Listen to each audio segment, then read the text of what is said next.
Welcome to In the Seams, a podcast by Broken and Mended. And now your host, David Heflin.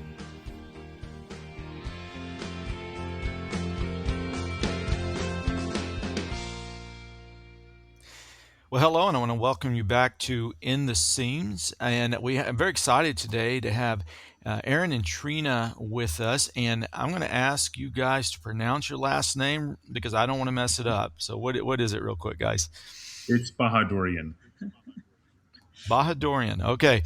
Well, thank you for that. And I want to give a special shout out to Anna Calliser, who connected me with Aren probably about a month or so ago. Anna is the founder of People Hope, which, as I understand, is a ministry that has served its purpose, and they're kind of closing up at this point. But I'm appreciative to Anna and all that she has done for the chronic illness, chronic pain community. And I'm appreciative for her connecting us. I want to say to our listeners that we are going to talk about some difficult things. Of course, that is normally what we do in this podcast. We're always talking about things that deal with mental health, things that deal with physical health. I want to add a little bit of a trigger warning. We will also be talking today about grief and the loss of a child. And so just want people to know that so they're not surprised or caught off guard by that as we get into this. But I'm going to start a little bit before that, and I want you guys to so one of the things we're going to talk about is chronic Lyme disease, which I know, Trina, that you suffer with. And I want you to tell us a little bit about what your life was like before that entered into the picture. Yeah, so I had a pretty normal, I don't know what normal is, but a normal life. Aren and I had been married for less than, like 2.5 years. And I had moved to the States from Australia after a long distance relationship. So I was still, adjusting, settling into living in California. And I would say I was a Christian. I thought of myself as a growing Christian. I had little to no experience with any kind of personal, real suffering in my life, I would say. I'd had a pretty good life looking back on my childhood and teen years. And I would say I was a bit naive, and I thought I was a pretty strong believer at that time. So it was a time we were still newly married. So all the kind of lightheartedness that comes with that, and then all the adjustments as well. So working through those things. Yeah, that's where we were. And I was pregnant with our first son at that time. So. And I would add. So how many? Sorry, go ahead. I was just going to ask, how many years ago are we talking when you were pregnant with your first son? So 2011. 2011, I was pregnant with our first son. Mm-hmm. Okay. Yeah. Yeah, and I was going to say that I don't think we were kind of weaker Christians and now we're stronger Christians. I think we were maybe just untested. I think matters of suffering were theoretical. We knew passages, we knew verses, we knew things about it, but we had to walk through it in this way. And I think one of the things that was different in that back then, we were maybe more prone to giving cliche and cute biblical answers to people in suffering. So that's something that has shifted kind of before and after. Okay, thanks for that clarification. And let me, just because I want to make sure, so I called you Aren, but I think I heard her say Aren. Is it better to say it that way? Or, sure. It's Aren, but either is fine. Yeah. Okay, well, I like to get people's names right if I can. So, I'm going to talk. Sorry. I was just going to say, it's pronounced like registeredness, RN. RN. That's RN. Oh, okay. Yeah. RN. Okay. Got it. Yeah, thank you. So I want to talk a little bit more too about your life, Trina, and you began to have some severe health issues. And just for our readers' benefit, I heard a lot of this story on another interview a couple different interviews that you have done, which was very helpful. And I know that you mentioned, you started losing a lot of weight, like drastic amounts of weight in a very short period of time, and dealing with very severe fatigue and things of that nature. And you were eventually diagnosed with Lyme disease in its chronic form. Obviously, this is a life-altering diagnosis and situation. So I just wanted to let you describe kind of how your life changed, and kind of a corollary to that, and it kind of speaks to Aren's point he brought up earlier, kind of the untested versus tested, experience in our walk with God. But I wanted to ask you how your relationship with God was impacted after you experienced this life change. Yeah. It's so much. So trying to do it in a more concise way. In 2011, while I was pregnant, I first started having some symptoms that were very weird, but we couldn't figure out what was going on. I'd never been pregnant before. All the testing came back normal. And then after our first son, Ezra, was born, I started to just kind of get more and more worn out and fatigued. And I was just weak. I was sick a lot, like back-to-back viruses. And by the time he was 1.5 years old, my health like completely crashed overnight. It was bizarre.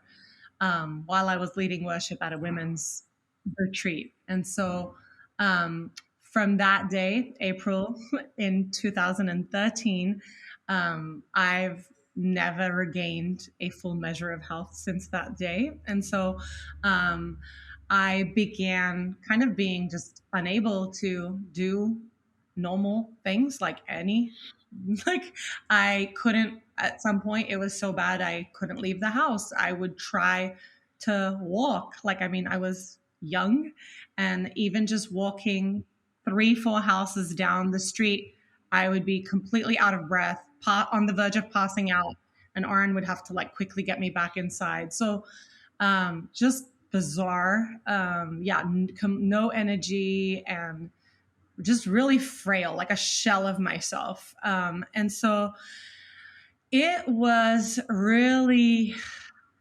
difficult, because basically what happened was very quickly my world began to shrink. And I was still relatively new to the country, and, trying to still make friends and connect with people. And so that just died down so fast. And I found myself very alone a lot of the time. I was by myself at home. Aren was working as a pastor. He tried so hard to be available for me and to me, but his job was really demanding, and it was a lot. And so, my life kind of became a fragment, it feels like, of what it used to be. And I couldn't take care of my then toddler. We had to enroll him into early preschool, which I'd never wanted to do. And so at 2 years old, Ezra starts preschool, and my day consisted of literally getting him to the door at preschool, dropping him off. Even just walking him to class was like a feat, like an absolute feat. And then getting back in the car, I would drive home. It was like a 4-minute drive. I would drive back home, and I would get into bed. I would set a timer for his pickup time from school, and I would literally sleep. The time the alarm would go off, I would drive back to school. I would pick him up. I would bring him home. They would have fed him there. And I literally would say, okay, now we're doing rest time in the afternoon. And I would put his mattress on the ground. I would lie on the floor next to him, and I would knock out for another couple of hours. It was just it was unbelievable. And so it just felt like everything just changed, and it just became very scary. This idea of what if this is what my life is going to be from now on? God, how is that possible? What does that even mean as a young mom, as a young wife? I can't take care of my home. I can't take care of meals. I can't take care of my kid. well, I don't know what that means, Lord. And it just doesn't make sense to me. So everything was slower. I was just constantly exhausted. And I think the physical exhaustion of it was linked to almost just like spiritual exhaustion as well, like mental exhaustion, and just this, like, I can't do anything. Like, I don't even know what to pray. All I am praying is just help. Like, constantly, I felt like from morning till night, it was just like, please help, please help. Like, everything is falling apart. Like, please help, because it's all crumbling. And so I think throughout I was undiagnosed with severe sickness. So from 2013, when my health completely crashed, it took 2 years for us to get my diagnosis of chronic Lyme disease from that point. And so those 2 years were marked with severe anxiety, severe, like, it just felt like there was a shroud of darkness over us, feeling like continual, like, unanswered prayer with God, like feeling like we're knocking and it's empty. I think in A Grief Observed, C.S. Lewis talks about this idea of like, but go to God when your need is great. And this is after his wife has died and he's processing this tremendous grief he's going through. And he says he's like pounding on the door, and on the other side is just silence. And worse than that, a door, like a key locking the door, like the sound of a key locking the door. And it just, that season felt like that in so many ways. So there was a lot of anger at times. There was a lot of confusion, a lot of questions that seemingly had no answers. And what was happening, I think, to both of us was all of the assumptions, all of the maybe odd and kind of incorrect ideas I'd had about God or about the Christian life. They were all coming up to the surface. And it was a lot trying to deal with that and trying to address that and be like, do I actually believe this about God because this is true of who God is in his word and in the Bible? Or is this just stuff I've brought into because this is what people say about God, or this is what the church I grew up at said, which isn't necessarily biblical and isn't necessarily accurate. And so I was really, really wrestling with the goodness of God, like, big time. I think one thing to add when it comes to this kind of wrestling, or, you know, being in a season where these questions and assumptions come to the surface, one way to say it is, in some way, it seems our foundation for the Christian life was based more on the book of Proverbs than on Job. What I mean is, with Proverbs, the righteous will be blessed. And once when I studied that, I counted about 15 to 16 different blessings the author speaks of for the righteous. Mm-hmm. And so you start, if your Christianity is Proverbs only, you start developing this formula that if I'm righteous, God is going to do his part to bless me. And in this season when there was unexplained suffering, and okay, we believe God is there, there's no punishment for sin that we're dealing with. So, like, why is he going off script? Like, what's happening? The formula of Proverbs is falling apart. And that's years later when we studied and looked at Job, then it made sense. It's almost like we needed Job and Ecclesiastes alongside Proverbs. Or to comment on another wisdom literature, the Psalms, I think, is what gave us words when we didn't have words, especially when it comes to lament. Yeah. Thank you for sharing that perspective. Yeah. Go ahead, Trina. Yeah, I think what was really hard, I think you said, and then kind of in getting the diagnosis and everything, I think Aren and I both were praying, begging the Lord for an answer, for some kind of answer. Like, Lord, like, can you just give these doctors wisdom to figure out what is going on? And I think what was in the back of our minds was, when we finally know what it is, we'll be able to treat it. Like, or they'll tell us, you're going to die, which I already thought I was going to die. At that point, I was so sick, I thought I was dying. And it was almost like, at least we'll know. And then getting the diagnosis of Lyme disease, I still remember the doctor telling me, well, like, now we know what it is. And I was like, isn't that like really good news? And he's like, no, not really. He's like, nobody wants to have chronic Lyme disease. He's like, it's not good news because he's like, there's no cure for Lyme disease. He's like, I can't guarantee you that you'll ever be better. And I can even say that even if you work really hard and your body does recover, you can completely relapse again. So he was just like it was really sobering, I think, just even getting the diagnosis. And so one of the things that Aren kept telling me that was really helpful, I think that we really leaned on, was God's sovereignty, and that there was no rogue tick in the universe. So that everything is under God's control. And if I had, which we figured out, if I had been bit by a tick years ago, that God's hand was over that. And the fact that we never knew about it and I never got treatment for it and all of those things.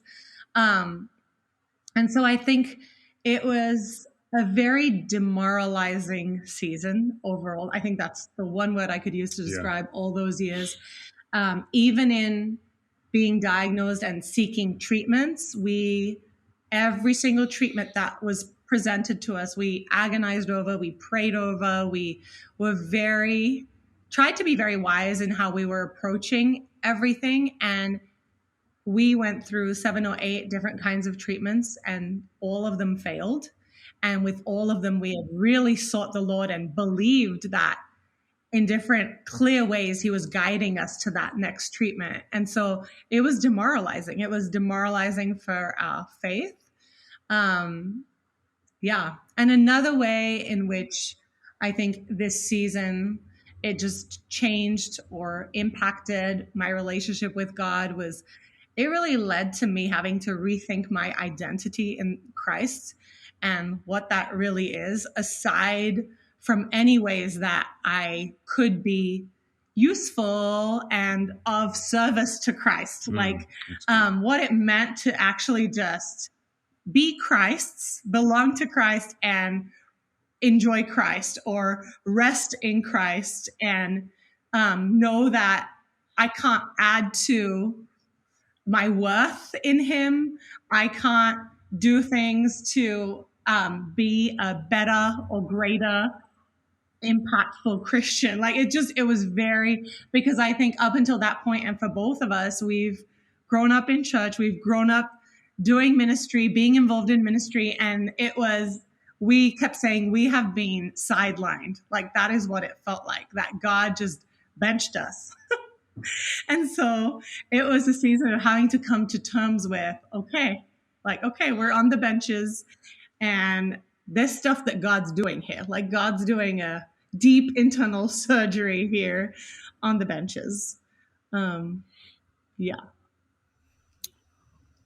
Wow.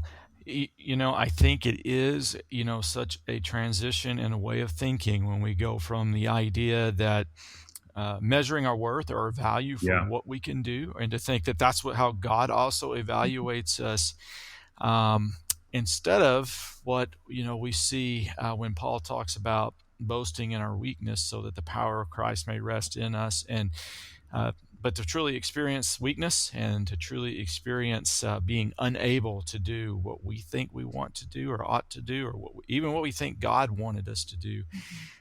It's a humbling experience. So I appreciate you sharing that. I was curious during this time. So we're talking 2013.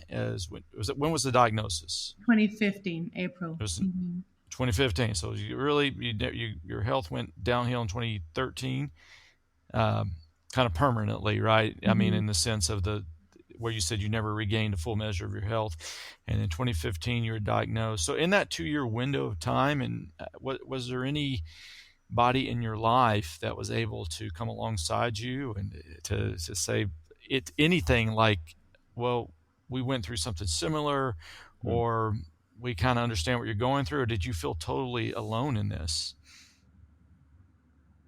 I think I felt pretty alone, I would say.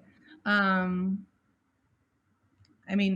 think Aren was the only one who was there, and he hadn't been through something similar, really there. And I had a few friends, but again, I had moved here pretty recently before that. And so, and I think my friends didn't From really know what Australia, to right? do. Yes, yes. So all my family Okay. and other friends were all back in Australia.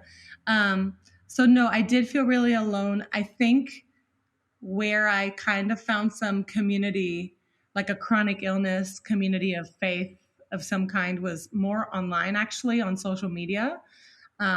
I connected with some women on there, and that was really helpful because I found people who were going through similar things and wrestling with the Lord through it as well. And that was really helpful. And then again, once I actually got diagnosed in 2015, I really found women on Instagram who going through Lyme disease, who were believers, and just really connected with a lot of those women. Well, it's good to hear that you're able to find some community, and I know that being able to find those online is such a valuable asset that we have in our time, that we're able to do that. Well, now you guys, ministry did come out of this ultimately, and you guys started a ministry called Remain. And certainly I recognize that not everyone that goes through something like you've gone through chooses to start a ministry that's going to be a blessing to others. So I want you to tell me a little bit about how you decided to start Remain and what your aims were for that ministry in the beginning and at its inception. Yeah, that's a good question. When it comes to ministry, the before Remain, let me just make two quick comments.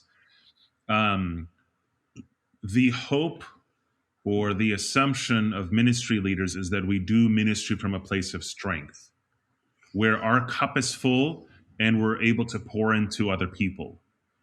And we rely on our strength, we rely on our wisdom, we rely on our training.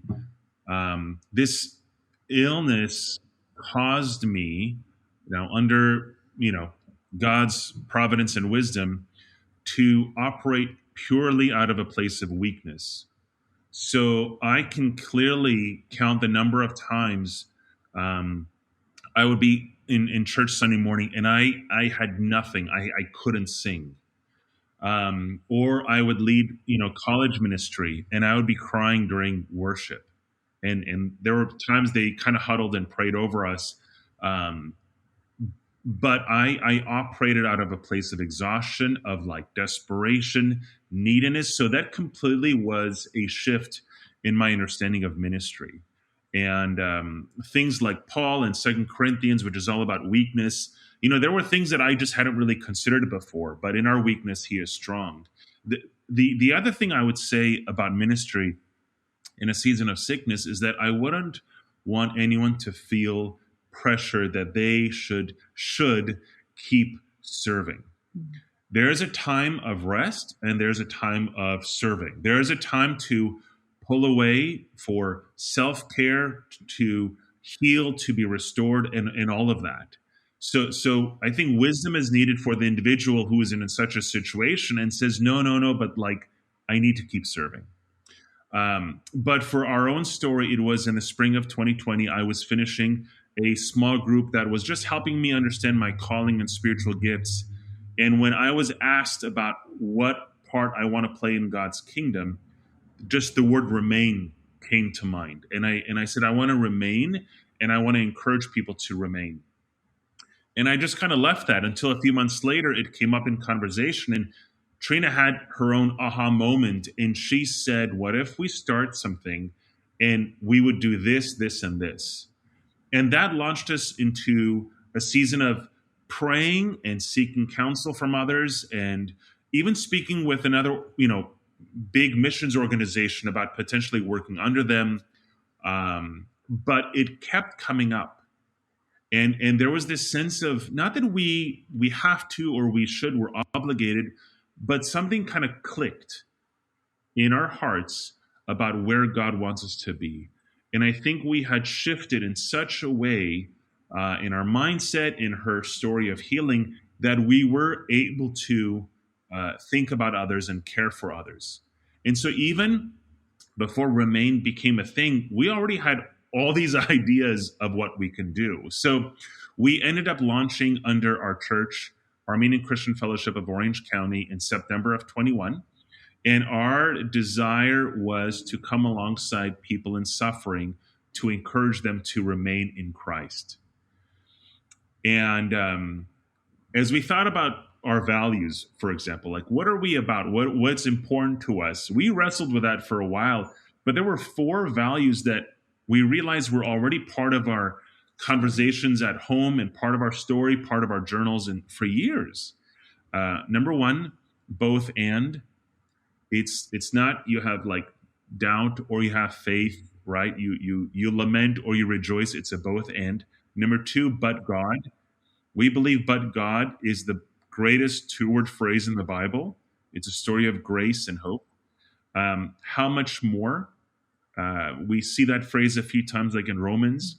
If he saved us from sin and made us children, how much more is he for us in Christ? There's this assurance, this abundance. And finally, already not yet.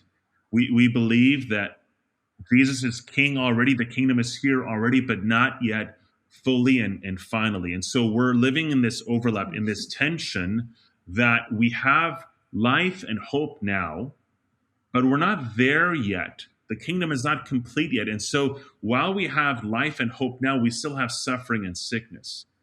So sickness or sorrow doesn't mean that Jesus is not king. We're able to look at it very, very differently. So that the framework it provided, already not yet, how much more, but God, and both and.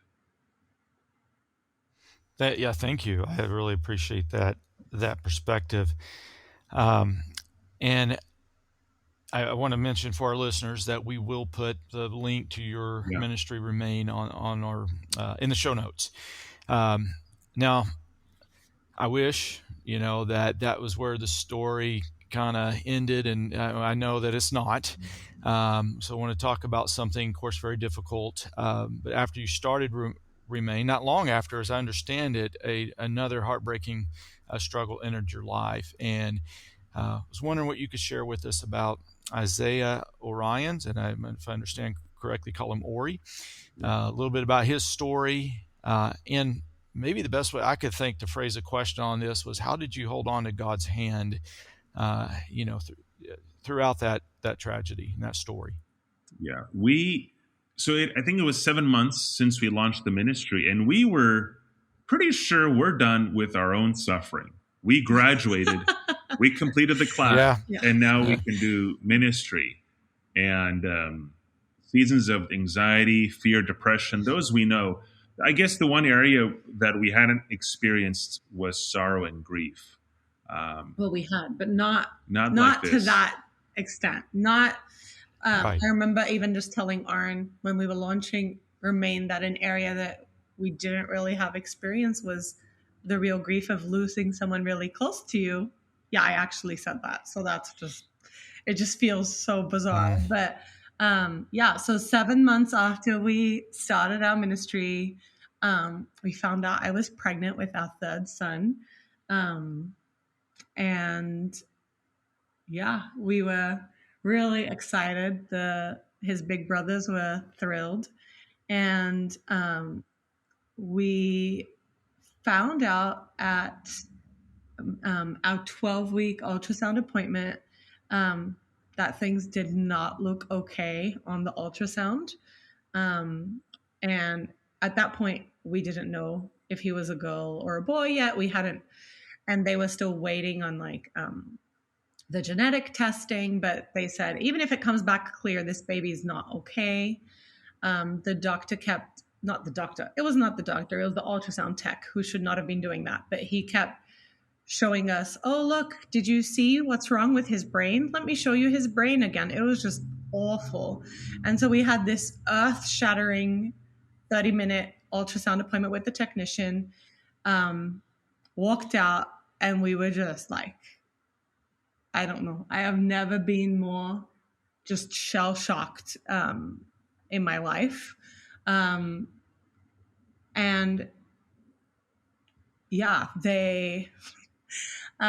It was a grueling journey. So at 12 weeks, we found out that it seemed like he had trisomy 13, which is basically, so there's Down syndrome, which is trisomy 21, and then there are trisomies that are more severe and cause more issues in the body.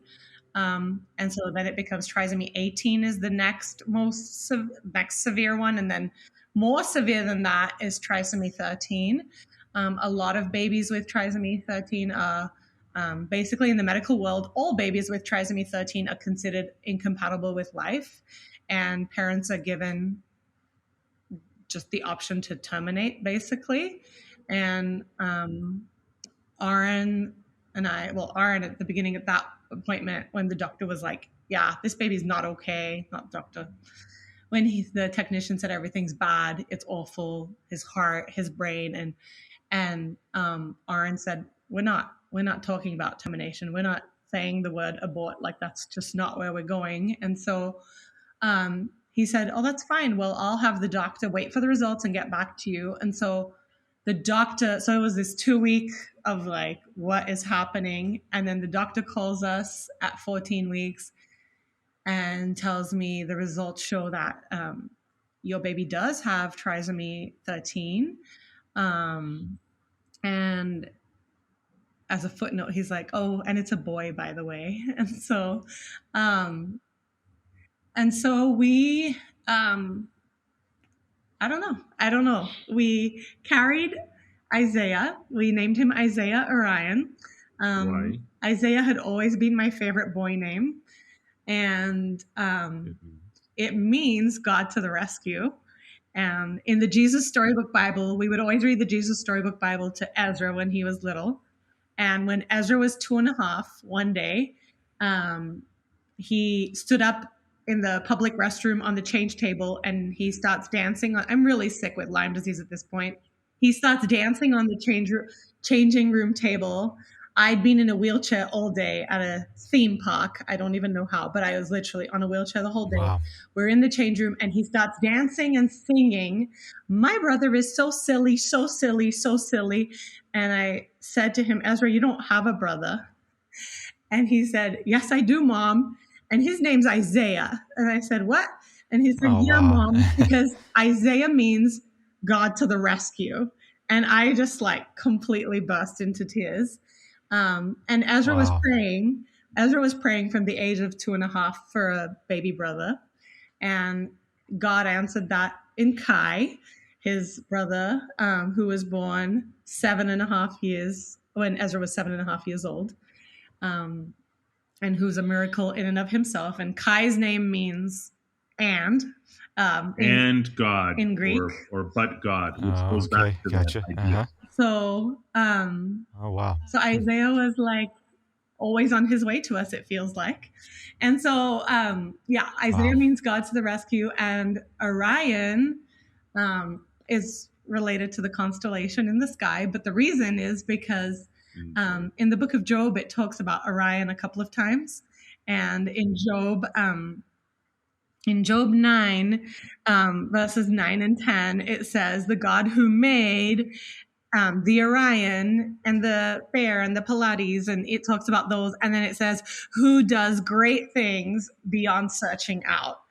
And so we just felt like the mystery of Isaiah, Orion, and his story and all of that, we just felt like it was the perfect name for him. And then we just called him Ori as a family. That was his nickname, because one day I think I was playing with the name Orion, and then I was like, oh, Ori sounds kind of cute. And I looked it up and I saw that in Italian, Ori actually means golden, and it means my little light. And I was like, oh, Wow. that's it. So Ori means my light. So affectionately, we call him Ori. And so Ori's story did not look at all how we hoped and prayed and begged the Lord for about 5 months after we got the news about his condition. I don't think we weren't disbelieving the doctors. So it's not like we had this blind faith that the doctors are wrong and everything's going to be fine. We believed the doctors. We were seeing the ultrasounds. We were there at every appointment. I think there was always a sliver of hope that what if God heals him miraculously? Like, we're not saying it's not real and it's not happening, but God is God. God is sovereign. God can do anything he wants to do. So we always had this hope that God could make all the sad things in Ori's story untrue. And that was not God's plan. When you asked us how we held onto God's hand in that tragedy, I think we didn't. I think we would say, yeah, we didn't hold on to him. He held on to us. And that's something that I've shared in the past, referring to our season of suffering. And I would tell people, God's sovereignty is no longer a nice bullet point in a book on the shelf. God's sovereignty is something we experience, or it's something that's holding on to us rather than us holding on to him. 5.5 of the most horrific, anticipatory, grief-filled days. Months. Knowing that we're losing him. The time is going down. It's 1 month left. It's 1 week left. It's a few days left. And there's nothing we can do to stop that. There was something horrific about that. Especially the last Sunday. It was Ezra's birthday, and I actually baptized him. And Tuesday was going to be Ori. But just being at church 2 days before our son's death, I wept through most of the church service during worship. And I was just telling someone just a couple days ago, it meant so much that people in church gave us room and permission to just cry. They came, they stood next to us, they hugged us, they listened. It felt so good to have a community walking with us like that. As far as what did we hold on to, there was a few things that I feel like kept coming up. Number one, Jesus is the high priest who intercedes for us. So Jesus, as the high priest, not only does the work of atonement on the cross, he pays the price, but the priest also intercedes. And now that he has ascended to heaven, what's he doing at the Father's right hand? He's interceding for us. He's bringing our needs before him. And so when you have those moments where I have nothing to say, I don't know what to pray anymore, it was comforting to know that he knows my heart. The other thing that I found really comforting is that the resurrection is coming. Messages, passages, truths about Jesus destroying death, Jesus conquering evil, Jesus rising again in victory. Oh, that was life-giving.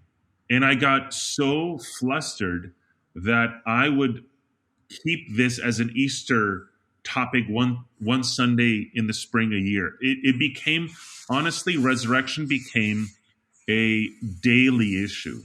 Daily, I thought about the death and resurrection of Christ. And that was really life-giving.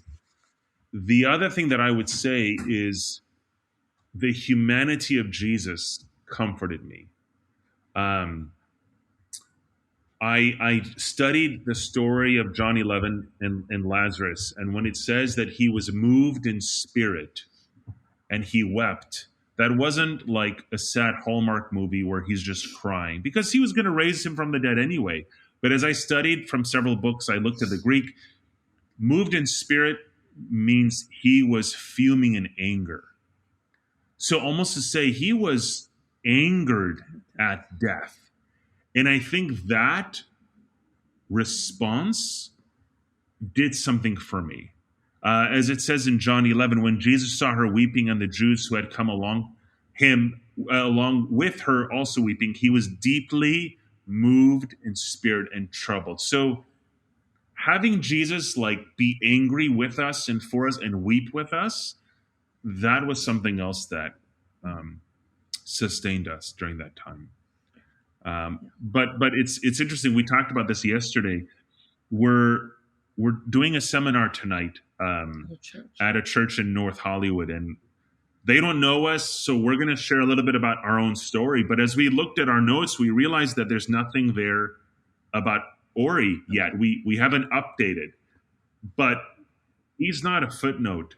He's not a, by the way, I feel that we need another, maybe two more testimonies that we need to write. So our journals, our letters, what we shared at the Celebration of Life service, there's a lot that we want to write down to honor his life and memory.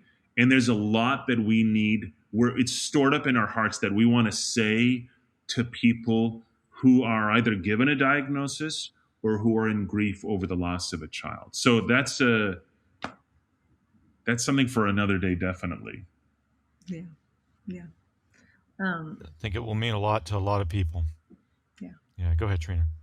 No, I was just going to say, I do remember like walking out of that first appointment, like shell shocked. And I, in my heart, I said like, God, like now you have completely broken me. That was kind of my, like, this is it. Like, I just can't believe this is your plan. And I really believe in my spirit at that moment that his response was, I am breaking you, but I'm breaking you open. I'm not breaking you down. And I'm still working through what that means. But even from that very beginning, I know that God was present with us in that story. I know that God was near us as we walked through Isaiah's short life. And so I count Isaiah's life from when I was pregnant with him. So I try to remember all the stuff that we did that summer before he was born. As a family that he was present at and he was involved in, even though he was being carried in my womb at that time. And so, because we knew that likely if he did make it to term, because of the challenges and on the ultrasound, some of the stuff they found, so his case was extremely severe. So trisomy is a spectrum, and you can have a very mild case. I found on Facebook, I found a 39-year-old man with trisomy 13, full trisomy 13, and I was like, oh my God, like just, I need to meet this man. But just, so it's a spectrum, but Isaiah's case was extremely severe. And we knew based on that, I researched everything. I researched every condition he had.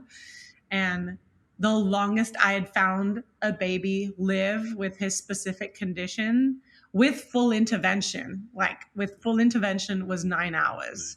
And so I knew that he didn't, if everything held true on ultrasound and God didn't intervene in a miraculous way to heal him, I knew his time was really limited. And that is how it played out. And I mean, even till the end, I told the head of the NICU, we had an amazing, this was the Lord just watching over our entire experience with the hospital in California and with the staff. And we had an incredible experience, a great team of doctors and nurses. And I even said to the head neonatologist that if he came out and for some reason his diagnosis did not hold true, or it was less severe than what he thought, they needed to fully intervene and just do whatever they could. And I said, you have to promise me that. And so then I remember when he was born, it's just dead quiet in the OR, and he came up to me and he put his hand on my shoulder and he said, Mom, it's as we expected. And he was like teary. And so Isaiah lived for 3 hours. I say lived, but he was kind of dying for 3 hours in the sense of by the time they got him out, his heart rate was 40 beats a minute. In the last hour of his life, his heart rate was like 5 to 10 beats a minute. So like he was barely alive. He was not moving, not responding. He never cried. He never made a sound. He made one attempt to breathe that I saw. which wasn't, yeah. And so, but in those 3 hours, he was so loved. Like, he was just treated with such dignity and respect. And we had one nurse who would just talk to him while he was alive and even after he'd passed. Mr. Ori, my baby boy, like just so sweet. And so, yeah, I believe that even in his short life, he experienced nothing but love. And then he went from our love into God's complete, perfect love forever. So it's a pretty good life. It's a pretty good life. It was towards the end. Our close friend, our pastor and his wife were there, and we asked him to just pray. So he put his hand on Ori and he prayed, and then he finished with the Aaronic blessing. May the Lord bless you and keep you. May the Lord make his face shine upon you and be gracious to you. May the Lord lift up his countenance upon you and give you peace. And right then, Trina said, he's starting to feel cold. And that's when we knew he had passed. So the Aaronic blessing is very meaningful. But what stands out to me is right in those moments, Trina said she experienced a heavenly peace. The room was quiet. We were at peace. We knew where Isaiah was. Another thing that I have to say is that before leaving, a few days later, the social worker came in and just said that this has opened up opportunities for me to talk about Jesus with others. People on staff, in the admin, in the social services, they're asking questions. Who is this couple? What is their faith? And she said, you need to know Ori has planted seeds of the gospel in this hospital. That's what we heard as soon as we were leaving. And one of the prayers we had prayed for a while was, God, his short life seems to have no purpose. May there be purpose. Or may we be able to see a glimpse of that purpose in some way. And so that comment from a fellow Christian, to hear that there's conversations about Jesus going on, that did something to our saddened hearts. Yeah. You know, I think along those same lines, something that you heard God speak to you, Trina. You know, if I got this quote right, you can correct it if I don't. But do you trust me to write him a different story? Yeah. Is that right? Is that what? That's right. I don't know why, but that particular question is just. The only word I could describe it was soul piercing. Like it just makes you think about everything differently when it comes to value and worth and story and what stories look like from God's perspective. And so, I mean, I appreciate you. I mean, obviously that's a very intimate moment between you and God, and I'm very glad that you shared it though with others, because I think that just the question has fruit in it. But wanted to ask you, how does that question put into perspective how God values our lives and our stories differently than we see in the world at large? Mm-hmm. Yeah. I think that question, I sat with that question in the middle of the night for hours. And I think what kept coming to me as well with that question was, you trust me to write him a different story. And different is not less than, Trina. Different is not of less value. And so that, I think, was very comforting, because I kept looking at what was laid before me in walking through my son's life, my son's short life with him. And it just felt so unfair. It just felt like he would be snuffed out before he had a chance to do anything. And so I think what was like, the way, I don't know, how it puts into perspective how God values our lives, or God values our stories, almost that if God is really God, if God is really Lord over everything he has made and over the stories of everything he has made, then can I trust him that his story for that person and the next person and this friend struggling with this issue and that life that I believe got, cut off too soon, can I trust that God is over that and that in Christ for his people has good plans for their story, even if it doesn't look like how I wanted it to look. And so I longed so much for this life that I wanted for my third son, a story of health and coming home and growing up and being, the baby brother of the family and kindergarten and friends and just all of those things. And God had other plans completely. And yet I need to believe that in that very short period of time that Ori completely fulfilled the story that God wrote for him on this earth. But that would be so depressing if he wasn't made for a much bigger and most spectacular story, and a story that's playing out for all of eternity. And so I think that is what keeps me going, in that Ori missed the prelude, like we're living the prelude. He missed it, but he didn't miss out on the main act. Like, he's there. Yeah. He's actually there way before like we are. And so I think also kind of putting into perspective how God values our lives,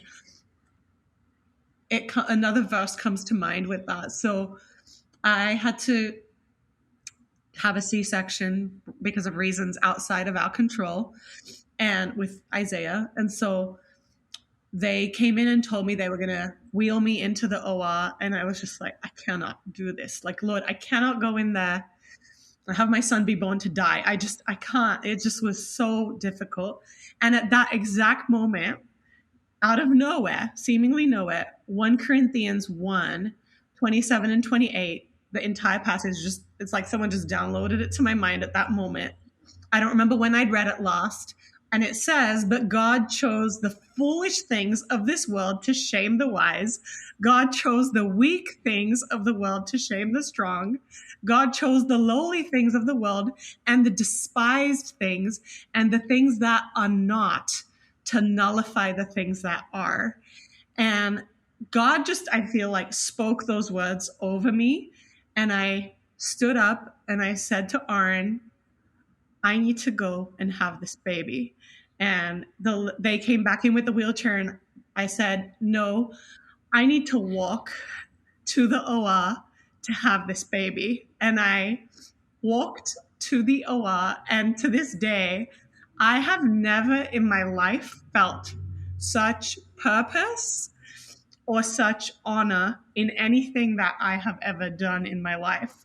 And so I believe it was an honor from the Lord to get to carry my son, who died like pretty much right after he was born, to get to carry him, to get to birth him, was a gift from the Lord. And the way that it gave me such peace and such strength and such purpose, that's nothing short of God doing that. That was not me walking in my own strength.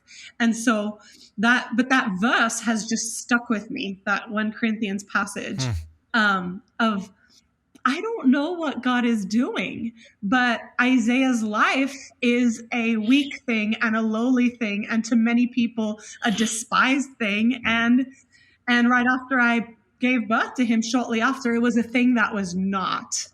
And yet God, who is sovereign and good and kind, is able to use Isaiah's story, Isaiah's life, even as a thing that is not, to nullify the things that are, against the darkness and the powers at work in this world. I believe that. I don't know what it looks like. I don't claim to, but God does. God knows. And so at some point, and I think we all get there in different ways. And I think sometimes we get there and then we backtrack and we have to get there again. It's just this trust. It's this trust that He knows what he's doing. I don't have it figured out. I don't even need to have it figured out. It's okay.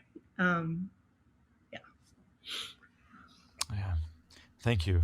I mean, that's an incredibly, incredible, powerful testimony to our Creator and our Redeemer, and the wholeness of His work in our lives. And wow, so I thank you guys for your willingness to be open, and to share from your story. So if I'm remembering correctly, it was it October 2022 that he was born? Sorry?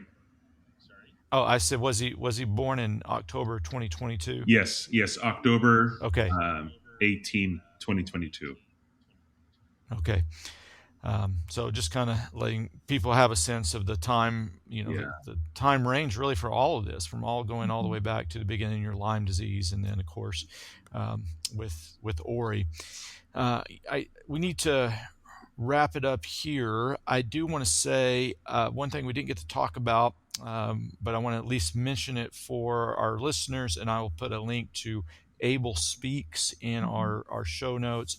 It's my understanding that ministry really helped you guys, and specifically focuses on, if I got the terminology right, life-limiting diagnoses, and and so what that could be extremely meaningful to people that are going through that. So we want to make sure people know about Able Speaks. And but anything else you'd like to say about Remain, or how people can get connected to Remain, or how they can even help with what you're doing?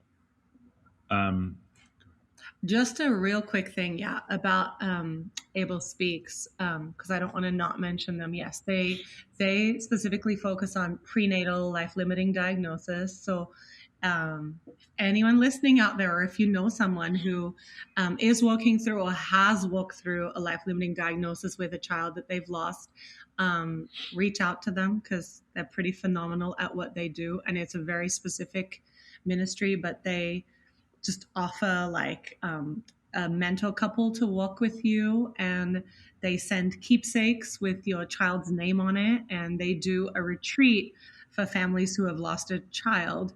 And so we got to participate in those things, and it has been an immense blessing, not just for us, but also for our living children. So yeah.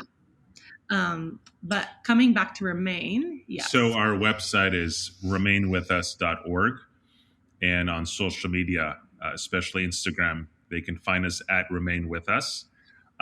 With Remain, we have our podcast. We have a podcast just called Remain, where we share our story over 30 episodes. I also have a podcast called Honey and Gold, where I'm teaching through scripture that you had commented on earlier. And I have 3 volumes, Scripture, Providence, and Lament, and I can share more info about that if someone's interested. We also have a few small groups that we host online. We also do a few seminars on suffering, but also on training Christians to help people in suffering.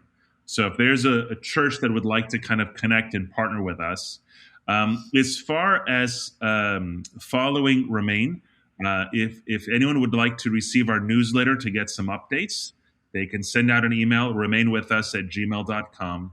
But also on our website, there is a place for giving, and they can donate or become either a one-time gift or a monthly donor.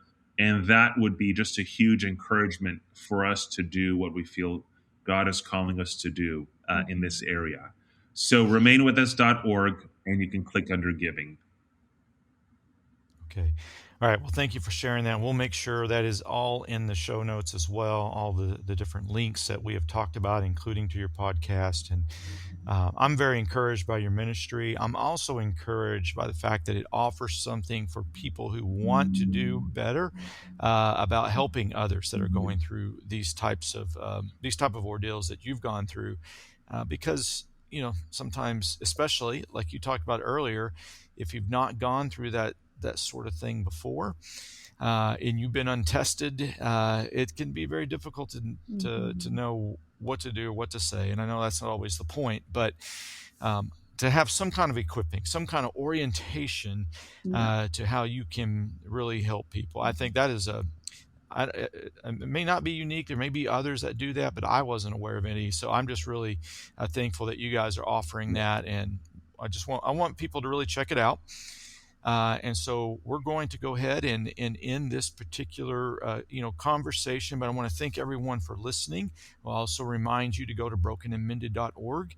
And check out our support groups, which are going to be getting underway again, particularly for people with chronic illness and chronic pain. So things like chronic Lyme disease, those will be starting up again this fall. And there's also ways in which you can partner with us there as well. So thanks for listening, and we look forward to seeing you next time on In the Seams.